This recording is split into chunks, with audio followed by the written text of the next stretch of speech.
आज 3 तस्वीरों में देश की राजनीति घूमती रही। दिल्ली में राहुल गांधी की अगुवाई में कांग्रेस का राष्ट्रव्यापी प्रदर्शन हुआ। केंद्र सरकार और किसानों के बीच 9वें राउंड की मीटिंग हुई और 26 जनवरी को होने वाले किसानों की ट्रैक्टर रैली का रिहर्सल हुआ। तो किसान संगठन पर राजपथ पर ट्रैक्टर रैली को लेकर फूट की खबरें आईं। इन तस्वीरों के आगे का संपूर्ण रोड मैप क्या है? यानी राहुल गांधी के एग्रेशन का मतलब, मीटिंग से हल की कितनी उम्मीद और 26 जनवरी की ट्रैक्टर रैली क्यों? कल राहुल गांधी ने तमिलनाडु से कृषि कानून को लेकर हमला बोला तो आज दिल्ली की सड़क से लेकर जंतर मंतर तक हल्ला बोला। इस देश को आजादी किसने दी, ये सवाल है। इस देश को आजादी अंबानी अदानी ने नहीं दी है। इस देश को आजादी किसान ने दी है, उस अपने खून से दी है। और ये मैं आज की बात नहीं कर रहा हूं। आजादी 47 में मिली, मगर आजादी को मेंटेन किसने किया? आजादी को मेंटेन हिंदुस्तान के किसान ने किया है। जो किसान दिल्ली के बॉर्डर पर डटे हैं, उन्हीं आंदोलनकारी किसानों की आवाज राहुल गांधी बुलंद कर रहे हैं। नए कृषि कानून के खिलाफ अपने आक्रामक तेवर से राहुल किसानों को 2 बड़े संदेश दे रहे हैं। पहला संदेश, बीजेपी किसानों को दर्द दे रही है और कांग्रेस किसानों की हमदर्द है।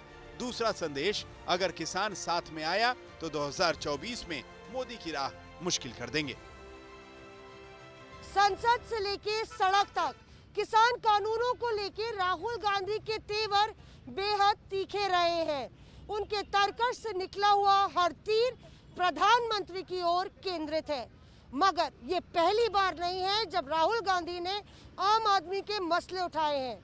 भट्टा परसौल की बाइक राइड हो या फिर महाराष्ट्र तक रेल यात्रा, राहुल गांधी की कोशिश हमेशा रही है कि गरीब तबके से जुड़े हुए वो नजर आए। किसान चुनाव का अहम फैक्टर है। 2014 हो या 2019, बीजेपी की प्रचंड जीत में किसानों ने नरेंद्र मोदी को आशीर्वाद दिया। यानी किसानों का वोट कांग्रेस से बीजेपी में शिफ्ट हुआ। याद कीजिए, कांग्रेस के 3 बड़े प्रयोग जो चुनावी जीत की गारंटी बन गए। 2008 में किसानों की कर्ज माफी, 2009 में यूपीए 2 की केंद्र में वापसी, 2018 में कर्ज माफी का चुनावी ऐलान। एमपी, राजस्थान, छत्तीसगढ़ में बीजेपी की हार। यहाँ यह अहम है कि साल 2019 में बीजेपी ने झारखंड गंवा दिया। इसी तरह हरियाणा में गठबंधन वाली सरकार बनानी पड़ी तो बीजेपी ने महाराष्ट्र को अपने हाथों से फिसलते देखा। 2020 में दिल्ली में केजरीवाल ने कमल को खिलने नहीं दिया। यही वजह है कि अब बीजेपी के खिलाफ कांग्रेस के लिए किसानों का क्रोध संजीवनी बूटी जैसा है, क्योंकि मीटिंग पर मीटिंग जारी है और परिणाम 0 बटा सन्नाटा है। यानी किसान हल मांगने पहुंचे थे और मिल गई तारीख। मीटिंग में कुछ नहीं हुआ, बोला ना, ये खाली वेस्ट जब टाइम हो रहा है, कोई काम नहीं आ रहा है। सुबह से शाम तक 5 घंटा बैठा है, कोई फ्रूटफुल बात नहीं हुआ और सरकार वो अपना कानून वापस लेने के तैयार नहीं है। और हम बिना वापस लेके हम समझते किसान बच नहीं सकता, इसी जगह में खड़ा है। वही बात चलते चलते तय हुआ 19 तारीख फिर दोबारा बैठेगा। वही तारीख एमएसपी पे सरकार भागना चाहती है, लेकिन भागना नहीं देना। एमएसपी से ही शुरुआत होगी, 3 कोर्स से शुरुआत होगी और देखते हैं सरकार कहाँ तक जाएगी। तीनों कानूनों पर वो रिपील पर नहीं आए, वही कम संशोधन पर ही आ रहे सी, पर हम माने नहीं। फिर हमने कहा भाई चलो ये बात छोड़ो, आप एमएसपी पर बात कर लो। वो कहने लगे भी आप एक छोटी कमेटी बना लो, 8-10 सदस्यों की कमेटी बना लो, हम भी 4 लोग आ जाएंगे। और हमारे लोग हम नहीं माने। हमने क्या, हमें तो 40 आदमी की बात करेंगे।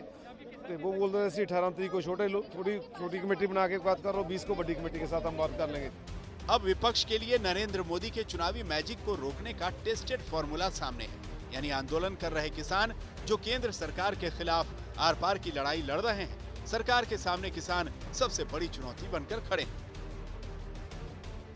चर्चा में उन्होंने अपना मत व्यक्त किया और हमारे मंत्री जी ने विस्तार से उस एक्ट को सभी यूनियन के साथ सामने रखा और उनकी जो शंकाएं हैं उनको समाधान करने की कोशिश की। लेकिन चर्चा निर्णायक मोड़ पर नहीं पहुंच पाई।